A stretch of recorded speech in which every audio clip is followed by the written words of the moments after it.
Bonsoir à tous, c'est l'heure du JT de l'Euro, votre rendez-vous quotidien durant toute la compétition. Pas de match aujourd'hui et c'est donc une émission entièrement consacrée au bilan du premier tour et des huitièmes de finale. Avec moi en plateau, comme chaque soir, Sylvain Henri Cissé, vous êtes consultant foot international. Bonsoir. Et Patrick Julliard, bonsoir, vous êtes journaliste à foot 365. Bonsoir messieurs, on a appris aujourd'hui qu'à l'issue de la défaite des Bleus, il y a encore des choses à dire après ce match-là, après ce huitième de finale face à la Suisse. Il y avait eu de vives tensions en tribune entre les entourages des joueurs. Une fin de match tendue au centre de cette polémique.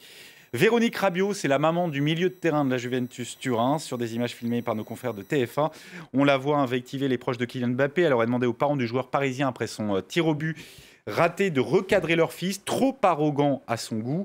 L'altercation aurait duré une vingtaine de minutes sous le regard interloqué, et on l'imagine et on les comprend, des autres familles de joueurs. Mais les tensions avaient commencé pendant la rencontre. La sécurité avait demandé à quelques proches de Paul Pogba de se calmer alors qu'il critiquait la prestation d'Adrien Rabiot. Des tensions, il y en a eu aussi sur la pelouse, on l'a vu, Paul Pogba et Adrien Rabiot. Paul Pogba avec le sélectionneur. Kingsley Coman avec le sélectionneur également, en tout cas des choses qui ne semblaient ne pas être comprises de part et d'autre. On va parler de Véronique Rabiot pour commencer. C'est pas la première fois que la maman d'Adrien Rabiot fait parler d'elle. Non, c'est pas la première fois. Elle est coutumière de sorties un peu comme ça pour recadrer punchline, les journalistes qui auraient mal compris son fils, qui auraient expliqué les choses de travers. Et la dernière en date avait un peu défrayé la chronique. Elle avait appelé en pleine émission sur une chaîne concurrente, je ne sais pas si je peux la citer ici, bien sûr, allez-y. La chaîne L'Équipe, lors d'un débat sur le cas de son fils et le retour du fils après l'éventuel retour à l'époque, expliquant que Noël Le Graët aurait demandé à la rencontrer après la Coupe du Monde 2018. Et elle avait dit que c'était faux, que Noël Le Graët était un menteur et qu'il n'avait jamais demandé à la rencontrer, et que si elle voulait le voir, elle pouvait l'appeler. Bref. On rappelle qu'Adrien Rabiot avait refusé de se rendre en sélection. D'être réserviste. Et donc, Deschamps avait cessé de l'appeler un temps. Et donc, ça dit tout sur ce personnage qui est une mère et à la fois un agent de joueur. Et le joueur en question est son fils. Mais ça n'est pas la seule dans cette équipe de France. D'autres joueurs sont, comme on dit, gérés par leur entourage familial et c'était longtemps le cas de Antoine Griezmann notamment. Par sa sœur. Voilà, par sa sœur. On sait que le père de Kylian Mbappé gère les intérêts de son fils, les intérêts commerciaux et puis les contrats. Donc, c'est pas la seule et ça peut, évidemment, on mêle l'affectif et le professionnel là. Donc, la frontière, parfois, peut entraîner des dérapages. Sylvain ? Rien de neuf, je dirais tout simplement qu'elle est le produit d'un système. C'est le système qu'on voit dans le football, c'est-à-dire le dimanche, vous avez aussi des parents en amateur qui ont ce genre de comportement. Comme disait Will Smith, il y a pas plus de racisme qu'avant, mais aujourd'hui il est filmé. Eh bien c'est la même chose avec la mère d'Adrien Rabiot, c'est tout simplement on a filmé son coup de colère et c'est pour ça que ça choque un tout petit peu. Je crois qu'il faut sortir maintenant Madame Rabiot, c'est une histoire ancienne pour moi, il faut se concentrer sur l'équipe de France et c'est ce qui s'est passé sur le terrain. Pourquoi ces joueurs se sont comme ça invectivés à la fin de la rencontre? Je pense tout simplement qu'il manque un patron. C'est-à-dire qu'il manque une sorte de Gattuso sur le terrain, qui à un moment va sonner le rappel. Il manque une sorte de Ballack, une grande gueule. En fait, il manque dans cette équipe de France une grande gueule qui à un moment va poser le pied sur le ballon, va prendre le taureau par les cornes et va dire maintenant les gars on se concentre et on fonce. Loris c'est le capitaine, mais on sait c'est un taiseux, il n'y va pas, il va plutôt un tronc dedans et il manque ce personnage qui va peut-être remettre l'équipe dans le sens de la victoire, dans le sens de l'équipe pour aller chercher en tout cas à égaliser ou à marquer un but et il manque ceci dans l'équipe de France aujourd'hui.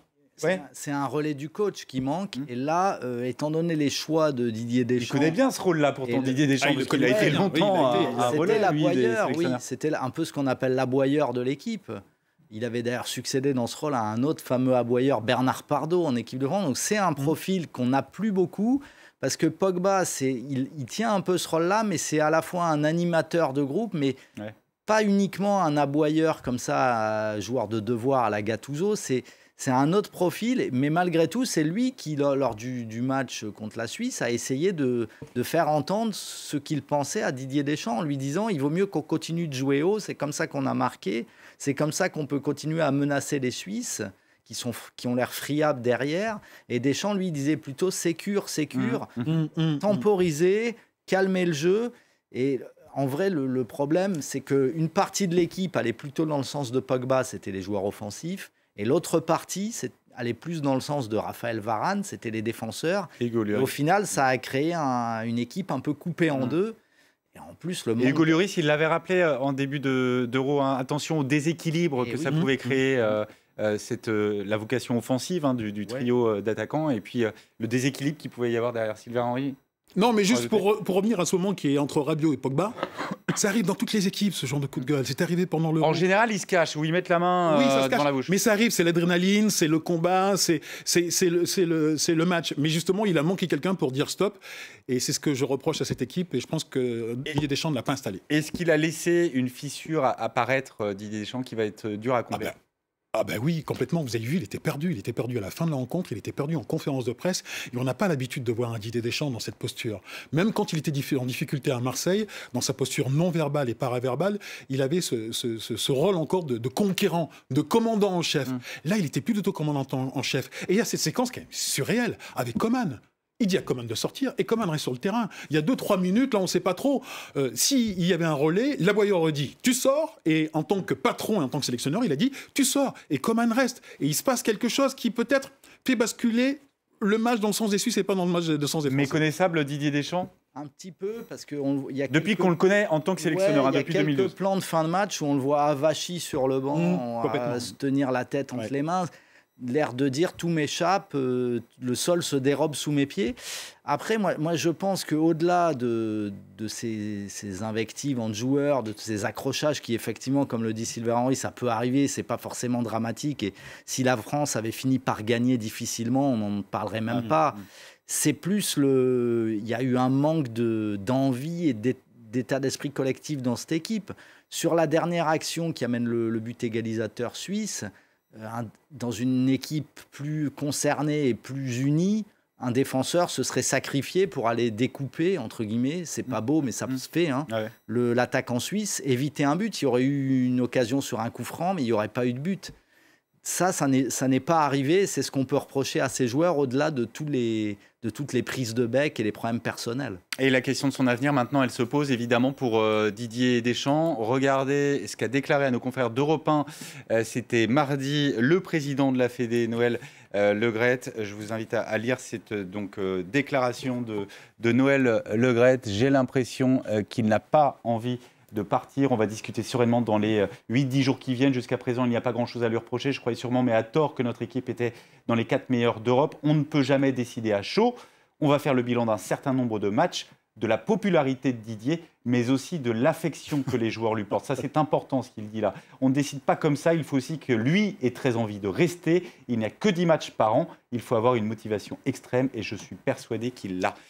Ça veut dire quoi dans le langage Le Graët, qui est un langage en général très langue de bois? C'est un fin politique. Je n'ai pas grand-chose à lui reprocher, mais je pensais que cette équipe était dans les 4 meilleures européennes. En gros, il a quelque chose à lui reprocher. Et dans ce qu'il dit là, c'est une langue de bois. Il va d'abord prendre la mesure de tout ce qui se passe au sein de la fédération. Il va écouter tout le monde, voir de quelle manière il peut contenir les répliques du séisme. Et en fonction de ça, il avisera. Parce qu'il a toujours la possibilité, en tant que président, de demander à Didier Deschamps, ce serait bien de partir. Et là, ensuite, Didier Deschamps devra prendre ses responsabilités. Non, mais je pense qu'il est déçu. Implicitement, il nous explique que l'objectif, c'était au moins les demi-finales et qu'il n'est pas atteint. Donc ça, on en est loin, puisqu'on est, on est éliminé en 8e. Donc, on est loin des demi-finales. Et pour les finances de la fédération, c'est très mauvais. Et la FFF, selon plusieurs sources, avait budgété un quart de finale. Donc, on est en dessous de l'objectif. Et elle espérait plus pour pouvoir réenclencher la machine du merchandising, et puis pour mieux vendre l'équipe quand on réserve des matchs amicaux. En fait, il y a tout un tas de conséquences qui vont faire baisser un peu la valeur marchande de l'équipe. Et l'année est déficitaire, je crois, pour la Fédé, avec tous les problèmes de billetterie, la pandémie et tout ça. Je crois que les finances sont un peu dans le rouge. Là. Il y a un plan social qui a été déclenché juste avant l'Euro. Donc tout cela, c'est un contexte troublé. Il vient pourtant d'être réélu président, Le Graët. Son mandat commence pas très bien. Je pense qu'il voit aussi que les joueurs, il y a des fissures, et il sait que les joueurs, on va pas pouvoir tous les changer. Donc, est-ce que Deschamps a lui aussi envie de continuer de rattraper le coup, ou est-ce qu'il sent qu'il a perdu le fil et peut-être qu'il veut éviter le mandat de trop? Là, son mandat est en cours, mais il veut éviter la fin de mandat de trop. C'est possible. Hein. Quand on voit comment se termine l'Euro pour Fernando Santos ou Joachim Löw, on peut penser que Didier Deschamps hésite un petit peu. Et n'oublions pas que les finances de l'équipe de France, ce n'est pas que l'équipe de France, c'est tout le système amateur. C'est-à-dire que cet argent est redistribué. Ça ruisselle. Ça ruisselle. Donc c'est très important, ces histoires de finances. Une toute dernière question sur l'équipe de France, et puis on passera vite fait au top, au flop de ce premier tour à des huitièmes. Une immense déception pour tout un groupe qui avait évidemment des ambitions beaucoup plus hautes. Comment s'en relever? La chance, c'est peut-être aussi d'avoir une Coupe du Monde dans vraiment pas longtemps, dans 17 mois, et que les esprits vont basculer vers cet objectif très très rapidement, Sylvain. Peut-être couper une ou deux têtes dans cette équipe pour repartir de l'avance. Il faut nettoyer le vestiaire, il faut nettoyer cette équipe et que Deschamps s'installe un vrai patron qui installe son système et que ce ne soit pas les joueurs qui décident de changer d'un système 2 jours avant un match. Ouais, je pense aussi que les blessures ne l'ont pas aidé, les circonstances ne l'ont pas aidé. Il va un petit peu rebooter l'équipe comme on reboot un ordinateur. Si c'est toujours lui en poste, ce dont moi je ne suis pas sûr à 100%. Ouais.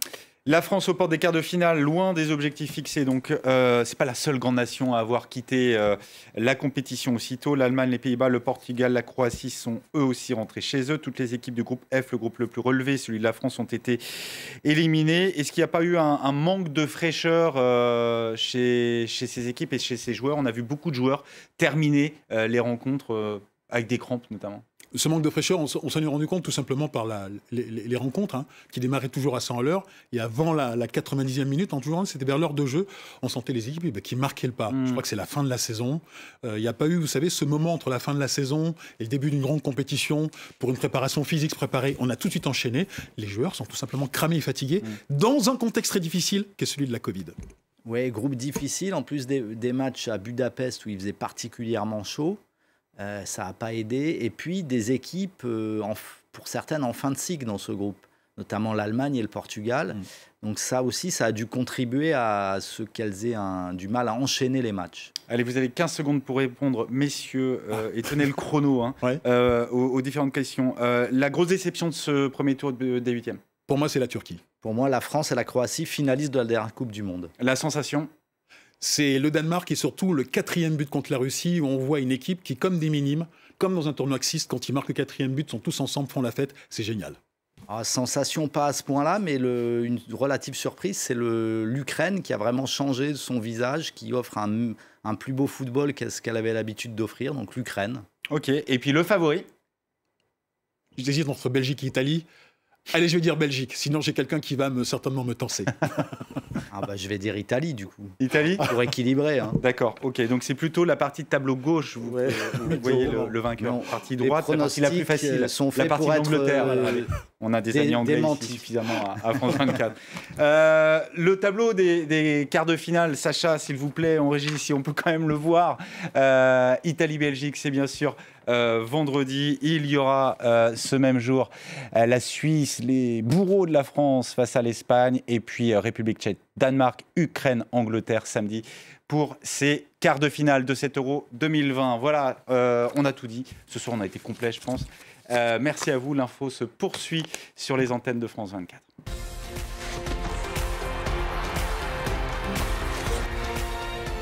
C'est l'heure de votre météo avec Camif. Du coup, on n'a pas le temps de s'étendre sur notre canapé Camif en tissu recyclé. Si, en fait. Camif, changeons le monde de l'intérieur.